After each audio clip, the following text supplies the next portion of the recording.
மேற்கு வங்கத்தில் பயணிகள் ரயில் மீது சரக்கு ரயில் மோதிய கோர விபத்திற்கு சரக்கு ரயிலின் லோகோ பைலட் விதிகளை மீறியதே காரணம் என ரயில்வே வாரியம் தெரிவித்திருக்கிறது.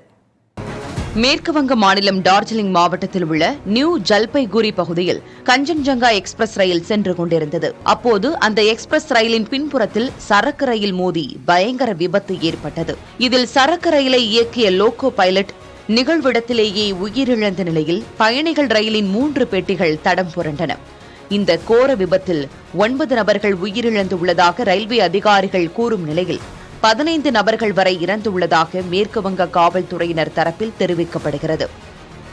விபத்தில் உயிரிழந்தவர்களின் குடும்பத்தினருக்கு 10 லட்சம் ரூபாயும் காயமடைந்தவர்களுக்கு 2.5 லட்சம் ரூபாய் வழங்கப்படும் என்றும் மத்திய அமைச்சர் அஸ்வினி வைஷ்ணவ் அறிவித்துள்ளார். சரக்கு ரயிலின் லோகோ பைலட் விதிமுறைகளை மீறியதே விபத்திற்கு காரணம் என ரயில்வே வாரியம் தெரிவித்திருக்கிறது.